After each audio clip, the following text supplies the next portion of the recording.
ঘড়িতে তখন বাজে ৬টা। সকালবেলা ঘুম থেকে উঠেই আমি রেডি হয়ে বেরিয়ে পড়লাম সকালের ম্যাল রোডটা একটু ঘুরে দেখতে।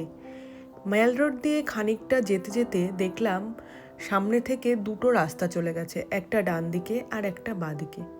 প্রথমে আমি বাঁ দিকের রাস্তা দিয়ে চলে গেলাম, দেখলাম ওখানে একটা চার্চ রয়েছে এবং সামনে দিয়ে খুব সুন্দর একটা সিনিক রোডও রয়েছে, যেখান দিয়ে হেঁটে গেলে সকালবেলাটা দারুণ লাগে। তারপর দেখছি লোকজন সবাই ডান দিকের রাস্তাটায় যাচ্ছে। তো আমি ভাবলাম, একটু কিউরিয়াসিটি হলো যে ওই রাস্তাটায় কি আছে। তো তখন আমিও সেই রাস্তাটার দিকে হাঁটতে শুরু করলাম। এবার খানিকটা গিয়ে দেখলাম যে ওপরে নাকি একটি মন্দির আছে, মানে মন্দিরের গেটটা আমি নিচ থেকেই দেখতে পাচ্ছিলাম। তো আমার আসলে কোনো আইডিয়া ছিল না যে ওটা অ্যাকচুয়ালি মহাকাল মন্দির। সকালবেলা আমার ভগবানের দর্শন কপালে ছিল, সেই কারণেই আমি ওই রাস্তা দিয়ে আবার ওপরের দিকে উঠতে শুরু করলাম। খানিকটা গিয়ে মনে হলো পুরো বোধহয় যেতে পারবো না, ভগবানের দর্শন বোধহয় আজ আর হবে না। তবে কষ্ট হলেও আমি কিন্তু উঠে পড়লাম সেই মহাকাল মন্দিরের চূড়ায়, যেখান থেকে তোমরা ঠাকুরের দর্শন তো পাবেই, তার সঙ্গে দেখতে পাবে দার্জিলিংয়ের অসাধারণ সুন্দর ভিউ। তবে আমি যখন গেছিলাম তখন যেহেতু মেঘলা ছিল, চারিদিকটা কুয়াশায় ঢাকা ছিল, সেই কারণে যে সুন্দর ভিউটা সেটা কিন্তু দেখা যাচ্ছিল না, মানে পুরো আকাশটা ফগি হয়েছিল। এখান থেকে কাঞ্চনজঙ্ঘাও কিন্তু খুব সুন্দর দেখা যায়। তো সকাল সকাল ঠাকুরকে প্রণাম করে মন্দিরটার চারিদিকটা একটু সুন্দর করে ঘুরে নিয়ে তারপর আবার হন্তদন্ত হয়ে চলে এলাম হোটেলে। আজ আমাদের নর্থ বেঙ্গল ট্রিপের তৃতীয় দিন। দার্জিলিং থেকে আজকে আমরা যাব একটি অফবিট প্লেসে। তোমরা অবশ্যই আমার সাথে থেকো এবং ভিডিওটা পুরোটা দেখো, কারণ আজকে যে জায়গাটাতে যাব সেটা কিন্তু একটা অসাধারণ জায়গা। তোমাদের কিন্তু ভীষণ ভালো লাগবে এবং তোমরাও তোমাদের নেক্সট যে ট্রিপটা করবে সেটা কিন্তু এখানে প্ল্যান করতে পারো। হোটেলে ব্রেকফাস্ট সেরে আমরা বেরিয়ে পড়লাম আমাদের নেক্সট ডেস্টিনেশনের উদ্দেশ্যে। তবে যাওয়ার পথে দার্জিলিংয়ে কিছু কিছু সাইট সিন করতে করতেই কিন্তু আমরা গেছি। দার্জিলিংয়ে আমরা কোথায় কোথায় ঘুরলাম আজকে সেগুলোও কিন্তু আমার ভিডিওতে থাকবে। তোমরা কিন্তু ভিডিওটা দেখো, তাহলে দার্জিলিংয়ের ভেতরে কোথায় কোথায় ঘোরার জায়গা আছে সেগুলোও কিন্তু তোমরা জেনে যাবে। ম্যাল রোড থেকে গাড়ি করে কয়েক কিলোমিটার আসতেই সামনেই পড়বে একটা টি গার্ডেন।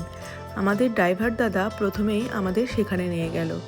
সেখান থেকে আমরা খানিকক্ষণ টি গার্ডেনের সৌন্দর্য অনুভব করেই সেখানে যে ছোট ছোট চায়ের স্টলগুলো রয়েছে, মানে চা পাতার বিক্রি করছে সেখানে, এবং ওখানে তোমাকে চা টেস্ট করেও কিন্তু চা পাতা নিয়ে নিতে পারো বাড়ির জন্য। আমরা সেখান থেকে বাড়ির জন্য কিছু চা পাতাও নিয়ে নিয়েছি এবং ওখানে বসে একটু চা খেয়ে তারপরে আবার আমরা আমাদের পরবর্তী দর্শনীয় যে জায়গা রয়েছে দার্জিলিংয়ে সেখানে কিন্তু চলে গেলাম। তো এরপরেই আমরা চলে গেছিলাম পিস পগোডা এবং যে জাপানি টেম্পল রয়েছে দার্জিলিংয়ের, ভীষণ সুন্দর, সেখানে কিন্তু আমরা চলে গেছিলাম। আমরা যেতে যেতে এখানে হালকা দু এক ফোঁটা বৃষ্টিও পড়তে শুরু করে দিয়েছিল। তো সেই জন্য তোজো খানিকক্ষণ যাওয়ার পরেই তোজোর বাবা ওকে নিয়ে গাড়িতে উঠে পড়ে। তো আমি একা একাই পুরোটা ভালো করে ঘুরে দেখি এবং তোমাদের জন্য সমস্ত কিছুটা ক্যামেরাবন্দিও করি। শ্রীলঙ্কা, ইতালি, জাপান সহ ওয়ার্ল্ডের আরও বেশ কিছু জায়গাতেই কিন্তু এই জাপানি টেম্পলটা রয়েছে এবং এই টেম্পলের বাইরের স্ট্রাকচারটা কিন্তু অনেকটা একই রকম দেখতে সারা ওয়ার্ল্ডে। এই দেখো, এখানে কিন্তু সব টেম্পলের পিকচারও দেওয়া রয়েছে। তো এগুলো তোমরা ভেতরে গিয়ে সবই দেখতে পাবে এবং এখানে কিন্তু ফটো তোলাও অ্যালাউড ছিল, সুতরাং আমি কিছু ভিডিও তোমাদের জন্য দেখিয়ে দিয়েছি। এই জায়গাটা আসলে যতটা সুন্দর, ক্যামেরাতে কিন্তু ততটা ভালোভাবে আমি তোমাদেরকে দেখাতে পারিনি। তোমরা যদি দার্জিলিং ঘুরতে যাও তাহলে এই স্পটটা কিন্তু কোনোভাবেই মিস করো না, অবশ্যই কিন্তু তোমরা এখানে ঘুরতে যাবে। এবার জাপানি টেম্পল থেকে বেরিয়ে আমি হেঁটে যাচ্ছি পিস পকোড়ার উদ্দেশ্যে। তো এখানে অনেকগুলো সিঁড়ি রয়েছে, এই সিঁড়িগুলো বেয়ে ওপরে উঠতে হবে এবং ওপরে উঠলে তোমরা যা অসাধারণ দৃশ্য দেখতে পাবে সেটা নিজের চোখে না দেখলে কিন্তু বিশ্বাস করা যাবে না। মানে ওই ওপর থেকে পুরো দার্জিলিংয়ের একটা বার্ডস আই ভিউয়ের মতো কিন্তু তোমরা দেখতে পাবে। আমার যেহেতু ফগি ওয়েদার ছিল সেদিন, সেজন্য আমি খুব ভালো যে দেখতে পেয়েছি তা নয়, তবে আকাশ ক্লিয়ার থাকলে তোমরা নিশ্চয়ই বেশ ভালোই দেখতে পাবে।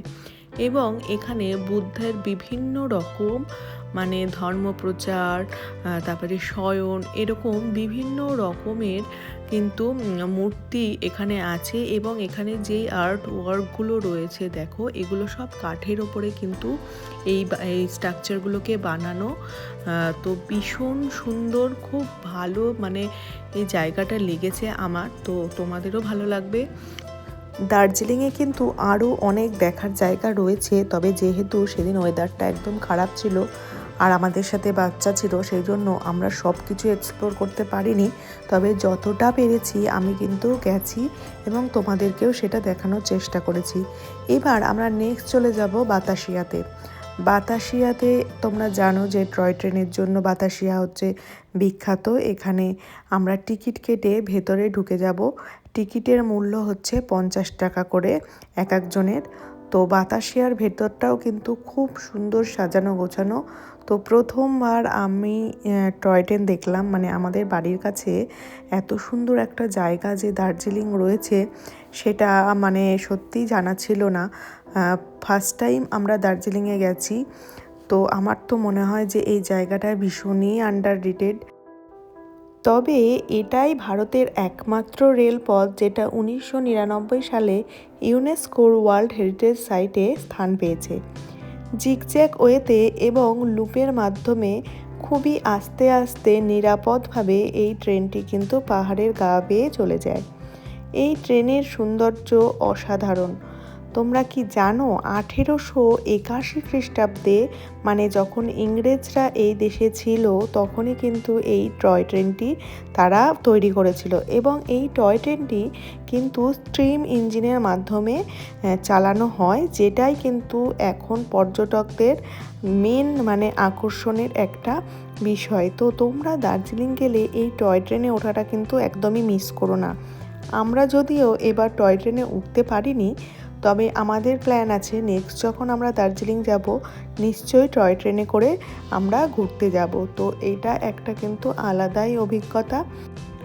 ট্রেন কিন্তু এবার চালু হয়ে গেছে। এই যে বাতাসিয়াটা রয়েছে এখানে কিন্তু ট্রেন লুপে ঘুরে তারপরে পাহাড়ের ওপরে উঠবে। এই লুপে ঘোরার কারণ হচ্ছে ট্রেনের পথকে লম্বা করার জন্য। পাহাড়ের উচ্চতা যেহেতু খুব তাড়াতাড়ি বেড়ে যায়, ট্রেন যদি সোজা উঠে যেত তাহলে কিন্তু ট্রেন ওপরে একদমই উঠতে পারতো না। আর এই পাহাড়ের রাস্তা যদি সোজা করতে হতো তাহলে কিন্তু অনেক পাহাড় কাটতে হতো। তাই জন্যই কিন্তু এই লুপ সিস্টেম তৈরি করেছে সেই সময়ে। তো এবার আমরা এখান থেকে বেরিয়ে যাচ্ছি এবং চলে যাচ্ছি সামনে কিছুটা গিয়েই একটা মনেস্ট্রি রয়েছে। এটাও কিন্তু ভীষণ ফেমাস একটা মনেস্ট্রি দার্জিলিংয়ে। তো এখানেও আমরা মনেস্ট্রির ভেতরে ঢুকে যাব। উপর থেকে সিঁড়ি দিয়ে এটা নিচে নামতে হয়, নিচে নামলেই কিন্তু তোমরা মনেস্ট্রিটা দেখতে পাবে। যে কোনো পাহাড়ি জায়গায় বেড়াতে গেলে এই মনেস্ট্রিগুলো যে এত ভালো লাগে মানে বলে বোঝানো যাবে না। ওখানে মনে হয় বসে থেকে ঘন্টার পর ঘন্টা সময় কাটিয়ে দিই। তোজেও দেখো কি সুন্দর ওর বাবার কোলে বসে বসে সব কিছু দেখছিল। এখানে যে বুদ্ধের মূর্তিগুলো রয়েছে তার দিকে কিন্তু ও অবাক দৃষ্টে তাকিয়েছিল। এবং দেখো ভেতরের যে কারুকার্যগুলো রয়েছে সেগুলো কিন্তু অপূর্ব, মানে চোখের সামনে থেকে যখন দেখবে আরও ভালো লাগবে। তো চলো এবার আমরা চলে এসেছি আমাদের সেই অফবিট প্লেস দাওয়াই পানিতে। তো আজকে আমরা যাচ্ছি একটা দিন দাওয়াই পানিতে থাকার জন্য। এটা দার্জিলিং থেকে মাত্র 16-17 কিলোমিটার দূরেই কিন্তু এই মানে একটা ছোট্ট গ্রাম দাওয়াই পানি। তো এই রাস্তা দিয়ে আমরা কিন্তু ওপরে উঠে যাব। রাস্তা অসম্ভব বাজে। আমাদের ড্রাইভার দাদা তো রীতিমতো প্যানিক করছিল, মানে রাস্তার অবস্থা দেখে, মানে তার গাড়ি আদৌ সে ওঠাতে পারবে কি না এই ভয়টা পাচ্ছিল। তো কিছুটা যাওয়ার পর একটা জায়গায় গিয়ে গাড়িটা একটু ওঠাতে অসুবিধাও হচ্ছিল, তো সেখানে আরও কয়েকজনের হেল্প নিয়ে গাড়িটাকে ঠেলে কিন্তু ওপরে ওঠানো হয়।